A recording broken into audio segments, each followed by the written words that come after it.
قال الله تعالى في الكلام المجيد والفرقان الحميد أعوذ بالله من الشيطان الرجيم بسم الله الرحمن الرحيم ولتكن منكم أمة يدعون إلى الخير ويأمرون بالمعروف وينهون عن المنكر أولئك هم المفلحون. عن أبي سعيد الحسن البصري رضي الله عنه أن عائذ بن عمرو رضي الله عنه دخل على عبيد الله بن زياد فقال أي بني إني سمعت رسول الله صلى الله عليه وسلم يقول إن شر الرعاء الحطمة فإياك أن تكون منهم. فقال له اجلس فإنما أنت من نخالة أصحاب محمد صلى الله عليه وسلم. فقال وهل كانت لهم نخالة؟ إنما كانت النخالة بعدهم وفي غيرهم. رواه مسلم أو كما قال عليه الصلاة والسلام. صدق الله العظيم وصدق رسوله النبي الكريم ونحن على ذلك لمن الشاہدین والشاکرین والحمد للہ رب العالمین. تو اس کتاب کے حوالے سے جو ہماری ترتیب چل رہی ہے وہ ہے امر بالمعروف و نہی عن المنکر. امر بالمعروف و نہی عن المنکر. تو اس کے حوالے سے جو ہم نے 8 حدیثیں پیچھے پڑھ لی ہے. آج 9ویں حدیث ہے. راوی حضرت ابو سعید حسن بصری رحمہ اللہ، اور یہ روایت کرتے ہیں عائذ بن عمر رضی اللہ عنہ سے. یہ صحابی ہے. فرماتے کیا ہے اس حدیث کا جو ہے مین مضمون کیا ہے، مرکزی مضمون کیا ہے کہ اس حدیث میں بتایا ہے کہ ظلم کرنے والے جو بادشاہ ہیں، ظلم کرنے والے جو بادشاہ ہیں ان کو بتایا گیا کہ بدترین چرواہے، بدترین یعنی ایک ظالم بادشاہ کو اللہ کے حبیب صلی اللہ علیہ وسلم نے انسان نہیں کہا، کہا کہ چرواہا ہے. چرواہے جو چرواہے بدترین، وہ بھی ان میں سے بدترین چرواہے، بدترین چرواہے. تو یہ ہے مرکزی مضمون اس حدیث کا. راوی حضرت ابو سعید حسن بصری رحمہ اللہ فرماتے ہیں کہ عائذ بن عمر رضی اللہ عنہ اللہ کے دخل علی عبید اللہ بن زیاد، عبید اللہ بن زیاد کے پاس گئے. یہ بہت بڑا ظالم تھا نا، بادشاہ، ظالم بادشاہ تھا.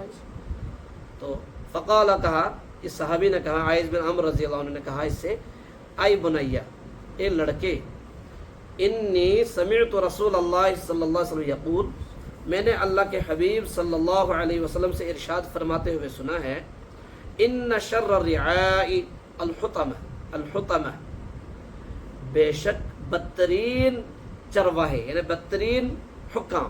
یعنی اس طریقے سے صحابی کی جرت دیکھیے، بادشاہ کے سامنے کس طریقے سے کہہ رہے ہیں کہ بدترین چرواہے جو ہیں وہ ظلم کرنے والا اور مصیبت، لوگوں کو مصیبت میں ڈالنے والا بادشاہ ہوتا ہے. اس کے بعد کیا کہہ رہے ہیں یہ بیان کر کے، کہہ رہے ہیں کہ فَإِيَّاكَ أَن تَكُونَ مِنْهُ، تم بچنا ان ظالم بادشاہوں میں سے ہونے سے، یعنی اپنے آپ کو بچانا کہ تو بھی ان میں سے نہ ہو جائے. جو طور طریقہ تو اختیار کر رہا ہے مجھے لگ رہا ہے کہ تو بھی انہی میں سے، انہی چرواہوں میں سے ہے. اس طریقے سے فَإِيَّاكَ أَن تَكُونَ مِنْهُ. فَقَالَ لَهُ، تو اس نے کہا، عبداللہ بن زیاد نے کہا، اجلس، آپ بیٹھ جائیے. فَإِنَّمَا أَنْتَ مِن نُخَالَةِ أَصْحَابِ مُحَمَّدٍ صلی اللہ علیہ وسلم. اس نے اللہ کے حبیب صلی اللہ علیہ وسلم کے صحابہ کو برا بلا کہا. کیا کہا کہ اللہ کے حبیب صلی اللہ علیہ وسلم کے جو صحابہ ہیں وہ بوسا ہے، بوسا کی طرح ہے. بوسا ہو گیا جو سوٹ سوٹ جو کوڑا کرکٹ نکلتا ہے، اس کے ساتھ تشبیہ دی اللہ کے حبیب صلی اللہ علیہ وسلم کے صحابہ. یہ بھی صحابی تھا کہ تم ایسی ویسی باتیں کرتے رہو، تم گویا کہ حضور صلی اللہ علیہ وسلم کے جو صحابہ ہیں یہ بوسا ہیں. وَهَلْ كَانَتْ لَهُمْ نُخَالَةٌ، فَقَالَ وَهَلْ كَانَتْ لَهُمْ نُخَالَةٌ. تو اس صحابی نے کہا کہ تو نے اللہ کے حبیب صحابہ کو بوسا کہا. إِنَّمَا كَانَتِ النُّخَالَةُ بَعْدَهُمْ وَفِي غَيْرِهِمْ. یاد رکھ، اللہ کے حبیب صلی اللہ علیہ وسلم کے صحابہ بوسا نہیں ہے. صحابہ تو بوسا تو ان لوگوں کے بعد آنے والے لوگ ہیں. تو عبداللہ بن زیاد ان کے بعد ہی آنے والا تھا نا. تو اس کی طرف اشارہ ہے کہ تو نے صحابہ کو بوسا کہا، گویا کہ کوڑا کرکٹ کہا کی طرف تشبیہ دی. تو وہ نہیں ہے کوڑا کرکٹ، وہ نہیں ہے بوسا، وہ تو جنتی ہے. اللہ کے حبیب صلی اللہ علیہ وسلم کے صحابہ کیا ہے؟ جنتی ہے. ان کو تو اللہ کے حبیب نے کہا جنتی ہے. کہا کہ ابو بکر فی الجنہ، عمر فی الجنہ، عثمان فی الجنہ، علی فی الجنہ، زبیر فی الجنہ، طلحہ فی الجنہ. تو جنت میں ہی خوشخبری دی اللہ کے حبیب صلی اللہ علیہ وسلم نے. ان کو تو بوسا کہہ رہا ہے. بوسا وہ نہیں ہے، بوسا ان کے بعد آنے والے لوگ ہیں، اشارہ تھا کہ تو ہیں، وفی غیرہم اور ان کے علاوہ دوسرے لوگ ہوں گے جو دین کے خلاف چلنے والے لوگ ہوں گے، جن کی صلاحیت ہے دین کے خلاف چلیں گی، وہ بوسا ہو سکتے ہیں، اللہ کے نبی کے صحابہ بوسا نہیں ہو سکتے۔ یہ تو اس میں کیا ہے، اس میں یہ ہے کہ اس نے امر بالمعروف کیا بادشاہ کو بھی، جو وقت کا بادشاہ تھا اس کو بھی اچھی بات کا حکم دیا، اس کو لگا کہ یہ اس کے پاس ابھی طاقت ہے، پاور ہے، لیکن پاور کو صحیح استعمال نہیں کر رہا ہے، تو میرا فرض بنتا ہے کہ میں اس تک یہ بات پہنچاؤں کہ تو ظالم بادشاہوں میں سے اپنا آپ شمار مت کر ظلم کرتے کرتے، بلکہ ظلم سے باز آ جا، انصاف سے کام لے، تاکہ تو ان بادشاہوں میں سے ہو جائے جو فرما بردار ہے، جن سے اللہ اور اللہ رسول راضی ہیں، ان میں سے اپنا آپ کو شمار کر۔ کیا کام کر رہا ہے جس سے تو اللہ اور اللہ کے رسول کو ناراض کر بیٹھا ہے، یہ مطلب تھی، دعوت دی اس کو۔ اس سے پتہ چلتا ہے انسان کو امر بالمعروف اور نہی عن المنکر، اچھی باتوں کا حکم اور بری باتوں سے روکنا، اس کی کوشش کرنی چاہیے، اور یہ نہیں دیکھنی چاہیے کہ آگے کون ہے، آگے امیر ہے، غریب ہے، کون ہے، کیسا ہے، ظالم ہے، انصاف پرور ہے، بس آپ کو جہاں پر لگے کہ غلط ہو رہا ہے اپنی زبان کو کھولنا چاہیے، چاہے وہ راضی ہو ناراض ہو، اس سے کوئی فکر نہیں کرنی چاہیے۔ یہ مسلم شریف میں روایت ہے۔ اس کے بعد ہے راوی حضرت حذیفہ رضی اللہ تعالیٰ عنہ، یہ فرماتے ہیں والذی نفسی بیدہ لتأمرن بالمعروف ولتنہون عن المنکر او لیوشکن اللہ ان یبعث علیکم عقابا منہم ثم تدعونہ فلا یستجاب لکم۔ اس میں جو ہے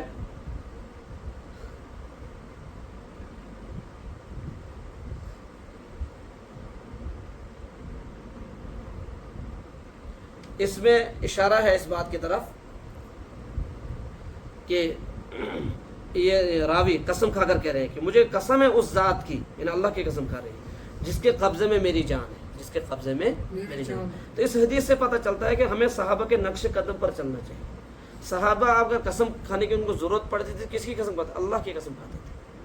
کہیں بھی آپ کو یہ نہیں ملے گا کہ صحابہ نے اللہ کے علاوہ کسی اور کی قسم کھائی، یہاں تک کہ صحابہ کو اللہ کے بعد جو سب سے زیادہ پیار تھا، محبت تھی، وہ اللہ کے حبیب صلی اللہ علیہ وسلم سے۔ لیکن کہیں کسی حدیث میں آپ کو یہ نہیں ملے گا صحابہ نے اللہ کے حبیب کی بھی قسم کھائی۔ صحابہ سب سے زیادہ قرآن کے عاشق تھے، لیکن کسی حدیث میں آپ کو یہ نہیں ملے گا کہ صحابہ نے قرآن کی قسم کھائی۔ بہت زیادہ محبت قرآن سے کی، بہت زیادہ محبت اللہ کے حبیب سے کی، یہاں تک کہ اپنی جان سے زیادہ محبت اللہ کے حبیب صلی اللہ علیہ وسلم سے کی۔ ہم تو صرف بولتے ہیں نا، انہوں نے کر کے دکھائی، لیکن کہیں بھی یہ نہیں ملتا ہے کہ انہوں نے اللہ کے حبیب کی قسم کھائی یا قرآن کی قسم کھائی۔ قسم کے معاملے میں انہوں نے صرف اللہ کی قسم کھائی۔ یہاں پر بھی ہمیں بھی کسی قسم کھانی چاہیے، صرف اللہ کی قسم کھانی چاہیے۔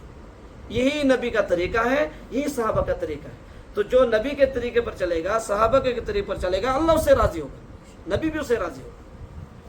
تو یہ صحابی بھی اللہ کی قسم کریں، مجھے قسم ہے اس ذات کی جس کے قبضے میں میری جان ہے۔ تو ہماری جان کس کے قبضے میں؟ اللہ کا۔ کیا فرما رہے؟ لَتَأْمُرُنَّ بِالْمَعْرُوفِ وَلَتَنْهَوُنَّ عَنِ الْمُنْكَرِ، تم اچھی باتوں کا حکم کرو اور بری باتوں سے روکتے رہا کرو، یعنی یہ کام چھوڑو مت، اچھی باتوں کا حکم کرتے رہا کرو، بری باتوں سے روکتے رہا کرو، ورنہ کیا ہوگا؟ أَوْ لَيُوشِكَنَّ اللَّهُ أَن يَبْعَثَ عَلَيْكُمْ عِقَابًا مِّنْهُمْ، ورنہ قریب ہے کہ ممکن ہے کہ اللہ پاک تم پر عذاب نازل کرے اپنی طرف سے، ثُمَّ تَدْعُونَهُ، پھر تم اللہ سے دعا کرو گے اس عذاب سے چھٹکارے کے لیے، فلا یستجاب لکم، پھر تمہاری دعائیں قبول نہیں کی جائیں گی۔ اس سے پتہ چلا جب امت جب امر بالمعروف اور نہی عن المنکر چھوڑ دے گی تو اللہ کے عذاب کو دعوت دے گی، اللہ کا عذاب ان پر آ جائے گا، اور اللہ کا عذاب جب آئے گا تو پھر اللہ کے عذاب سے کوئی چھٹکارا دینے والا، پھر لوگ دعا بھی کریں گے، ان میں سے جو نیک لوگ ہیں وہ دعا کریں گے، خدایا عذاب نہیں دے، وہ نجات، ہمیں عذاب سے چھٹکارا دے دے۔ تو چونکہ انہوں نے بہت بڑا جرم کیا ہوگا، امر بالمعروف اور نہی عن المنکر چھوڑ دیا ہوگا، اب اللہ تعالیٰ ان کی دعائیں بھی قبول نہیں کرے گا، جیسے کہ اس ترمذی شریف کی روایت سے معلوم ہوتا ہے۔ اور اس روایت کے متعلق فرمایا حضرت امام ترمذی رحمہ اللہ نے، ھذا حدیث حسن صحیح، یہ حدیث حسن ہے۔ تو حسن حدیث سے پتہ چلا کہ اگر کوئی امر بالمعروف اور نہی عن المنکر نہیں کرتا تو وہ اللہ کے عذاب میں مبتلا ہو جائے گا، اور جب اللہ کے عذاب میں مبتلا ہو جائے گا پھر اس سے کوئی اس کو چھٹکارا دینے والا نہیں ہوگا۔ تو جو یہ کام کرے گا تو اس پر اللہ کی رحمتیں نازل ہوں گی، جو یہ کام نہیں کرے گا اس پر اللہ کا عذاب نازل ہوگا۔ ایک اور روایت سے پتہ چلتا ہے، اس بات کی تائید ہوتی ہے اور ایک بات سے ایک اور حدیث ہے، اس میں فرمایا اللہ کے نبی صلی اللہ علیہ وسلم نے کہ امر بالمعروف نہیں عن المنکر تم کرتے رہو، ورنہ دو باتوں میں سے ایک بات ضرور ہوگی، جو جب امر بالمعروف نہیں عن المنکر نہیں کرو گے تمہاری دعائیں قبول، اگر تم کرتے رہو گے تو تمہاری دعائیں قبول ہوں گی، اور اگر تم یہ کام نہیں کرو گے تو اللہ تم پر برے لوگوں کو مسلط کرے گا، ظالم بادشاہوں کو مسلط کرے گا تم پر۔ اس کی سزا یہ ہے کہ ظالم بادشاہ مسلط کر دے گا اللہ، جب ظالم بادشاہ مسلط کر دے گا اللہ، پھر تم رحم نہیں، وہ تم پر رحم نہیں کرے گا، اس وقت تمہارے نیک لوگ جو ہے دعائیں کریں گے اللہ اس ظالم بادشاہ سے ہمیں نجات دے دے، تو اللہ ان نیک لوگوں کی دعائیں بھی نہیں سنے گا۔ سوال ہے کہ کیوں نہیں سنے گا؟ جواب یہ ہے کہ کیونکہ ان نے، اس قوم نے بہت بڑا جرم کیا ہے، اچھی باتوں سے روکنا چھوڑ دیا، اچھی باتوں سے کو کرنے کے لیے منع کرنا، لوگوں سے بولنا چھوڑ دیا ہے، اچھی باتیں کرو، اچھی باتوں کی طرح دعوت دو وغیرہ، لوگ اچھائیاں کرنے لگ جائیں، معاشرے میں اچھائیاں پھیلیں، اور بری باتوں سے روکنا چھوڑ دیا ہے۔ یہ بہت بڑا جرم ہے، اس لیے اللہ نے ان پر ظالم بادشاہ کو مسلط کیا۔ اب نیک لوگ دعائیں کر رہے ہیں، ان کی دعائیں میں قبول نہیں۔ اس سے پتہ چلا یہ امر بالمعروف اور نہیں عن المنکر کو ترک کر دینا یہ کوئی چھوٹا جرم نہیں، یعنی یہ کہہ دینا کہ تم اپنی لائف جیو، ہم اپنی لائف جیو، تو کسی کی لائف میں انٹرفیئر مت کرو، تمہیں میری قبر میں نہیں اترنا، میں نے تمہاری قبر میں نہیں اترنا، ایسا کہنے والا بہت بڑا مجرم ہے، بہت بڑا۔ اگر کوئی کہتا ہے، آپ کسی کو کوئی بات کہتے ہو، چلو نماز پڑھو، یار یہ جو ہے اپنی نظروں کی حفاظت کرو، بد نظری مت کرو، آپ کسی کو کہتے ہو، وہ بولتا ہے آپ کو کیا ہے، آپ کون ہوتے ہو بولنے والے؟ تو اگر وہ بولے گا تو آپ نے اس کی وجہ سے اچھی بات کہنا چھوڑنا نہیں ہے، بلکہ کہتے رہنا ہے۔ ٹھیک ہے، اس کو بول دیا، اب وہ نہیں مان رہا ہے تو منوانا نہیں ہے، لیکن بولنا ہے، مانے یا نہ مانے، وہ آگے سے اس کو آپ کی دعوت کو قبول کرے یا اس کے خلاف آپ کو ریئیکشن دے، اس سے کوئی مطلب نہیں ہے، لیکن اپنا کام کرتے رہنا ہے جو اللہ نے اپنے حبیب صلی اللہ علیہ وسلم کو بتایا قرآن میں کہ فذکر انما انت مذکر، آپ سمجھانے کا کام کرو، انما انت مذکر، آپ تو ہے ہی سمجھانے والے، لست علیہم بمسیطر، آپ پر زبردستی کسی کو کھینچ کر لانا نہیں ہے، لیکن ایک مرتبہ دو مرتبہ اس کو بولنا ہے، کوشش تو کرنی ہے، لانا آئے وہ نہ آئے، لانے کا کام تو اللہ کا ہے، لیکن آپ کا کام بولنا ہے، آپ اپنا کام کرو۔ تو اس حدیث سے تو جو یہ پتہ چلا کہ امر بالمعروف جو کرے گا تو اللہ کی طرف سے رحمتیں لے گا، امر بالمعروف جو چھوڑ دے گا تو اللہ کے عذاب میں مبتلا ہو جائے گا۔ 11ویں حدیث جو ہے یہ ظالم بادشاہ کے متعلق ہے، راوی حضرت ابو سعید خدری رضی اللہ تعالیٰ عنہ، اور یہ ابو داؤد شریف میں ہے روایت، اور ترمذی شریف میں بھی ہے، اور اس حدیث کے متعلق بھی فرمایا ھذا حدیث حسن، یہ حدیث حسن ہے، جو حدیثوں کی قسمیں اس میں سے حدیث حسن ہے۔ یہ کیا جو ہے مضمون ہے اس میں؟ وہ یہ کہ ظالم بادشاہ کے سامنے حق بات کہنا یہ سب سے افضل جہاد ہے، سب سے افضل جہاد۔ کوئی ظالم بادشاہ ہے، ظلم کر رہا ہے، کسی کو جرت نہیں ہو رہی اس کو بولے کہ بھائی تو ظلم کر رہا ہے، جیسے پچھلی روایت میں آیا کہ جو ہے عائذ بن عمرو نے سیدھا عبداللہ بن زیاد کو کہا کہ تو ظلم کر رہا ہے تو ظالموں میں سے مت بن ورنہ نقصان اٹھائے گا۔ یہ معمولی بات نہیں ہے کہ ظالم یہ بادشاہ کو کوئی کہے اس طریقے سے، وہاں تو انسان جھک کر کھڑے ہو جاتے ہیں، لیکن جس کا ایمان مضبوط ہوتا ہے اس کے سامنے وہ بادشاہ نہیں ہے، بادشاہ تو اس کا اللہ ہے، اصل حقیقی بادشاہ، تو وہ اس کی پرواہ نہیں کرتا، وہ حق بول دیتا ہے۔ اس روایت کے اندر بھی ہے، فرمایا کہ افضل الجہاد کلمۃ عدل عند سلطان جائر، افضل جہاد حق بات کہنا، حق کلمہ کہنا ہے ظالم بادشاہ کے سامنے، رواہ ابو داود۔ افضل جہاد کے متعلق جو ہے الگ الگ روایتیں ہیں، مثلا نیکی کا حکم کرنا بھی افضل جہاد ہے، ایک روایت کہ نیکی کا جو حکم کرتا ہے یہ افضل جہاد ہے۔ نفس کے خلاف چلنا، اپنے نفس کے خلاف چلنا یہ بھی جو ہے افضل جہاد ہے۔ نفس نے کہا چلو چوری کرو، مفت میں ہے، کمانا نہیں پڑے گا، کچھ نہیں، چلو چوری کرو، مال آج مل جائے گا، تو نفس نے کہا نا، تو اس لیے نفس کے خلاف یہ گناہ ہے، اللہ ناراض ہو جاتے ہیں، حقوق العباد اس میں تلف ہو رہے ہیں، لہٰذا کل اس کا حق مجھے دینا پڑے گا، کل اس کے بدلے میں مجھے نیکیاں دینی پڑے گی، آخرت میں کہاں سے لاؤں گا؟ تو نفس کے خلاف چلا، نہیں مانا نفس کی، ہے نا، بولا چلو کسی کے ساتھ دھوکہ کرو، کسی کے ساتھ وعدہ خلافی کرو، نفس یہ بولتا ہے نا عام طور پر، جو ہے چلو ابھی فجر کی اذان ہو رہی، سو جاؤ، ٹینشن نہیں ہے، بعد میں پڑھ لیں گے، یہ نفس بولے گا تو نفس کے خلاف کرنا ہے، چلو اٹھو نہیں فجر کی نماز پڑھنی ہے، تو فرمایا کہ جو نفس کے خلاف کرتا ہے یہ آسان نہیں ہے، جو کرتا ہے یہ بھی افضل جہاد ہے، یہ بھی افضل جہاد ہے۔ اسی طریقے سے جو ہے دشمن کے سامنے لڑنا بھی کیا ہے؟ افضل جہاد ہے، اور ظالم بادشاہ کے سامنے حق بات کہنا بھی جو اس حدیث میں ہے افضل جہاد ہے۔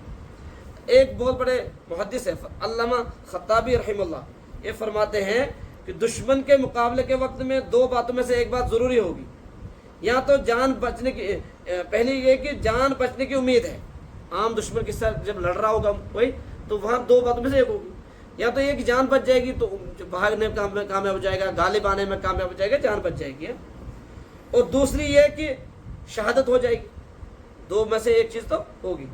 مگر ظالم بادشاہ کے سامنے حق بات کہنے والے کو اپنے سامنے صرف اور صرف موت ہی نظر آتی، ایک آدمی دشمن سے لڑ رہا ہے تو وہاں دو باتوں میں سے ایک ہوگی، یا تو غالب ہو جائے گا دشمن پر، یا بھاگنے میں کامیاب ہو جائے گا تو جان بچ جائے گی، یا لڑا اور دشمن اس پر غالب آ گیا تو شہید ہو گیا۔ اگر ناحق ہوگا، اگر حق پر ہوگا یہ اور یہ اس نے اس کو مار دیا وہ ناحق پر تھا تو یہ شہید ہے، ٹھیک ہے۔ لیکن ظالم بادشاہ کے سامنے جب آپ حق بات کہو گے تو وہاں آپ کو سیدھا وہ پھانسی کے پھندے پر چڑھا سکتے ہیں، تو اس لیے یہ سب سے زیادہ افضل ہے ظالم بادشاہ کے سامنے حق بات کہنا۔ جو بھی امیر ہے، جو جس کے پاس جو پاور ہے، پاور والے کے سامنے حق بات کہنا یہ کمال ہے۔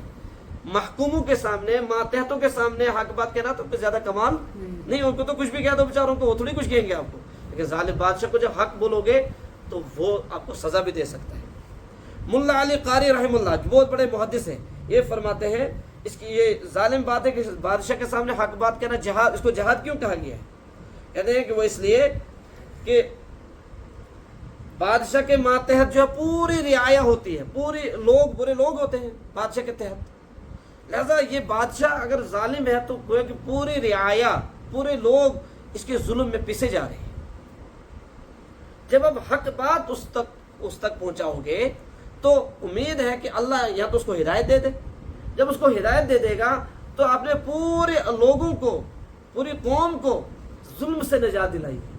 یہ کوئی چھوٹا عمل، چھوٹی نیکی، تو کتنے لوگ جو اس کے ظلم میں پس رہے تھے جب وہ دیکھیں گے اب تو ہم ظلم سے آزاد، آپ پر کوئی ظلم نہیں کر رہا ہے، ان کے دلوں سے کتنی دعائیں نکلیں گی۔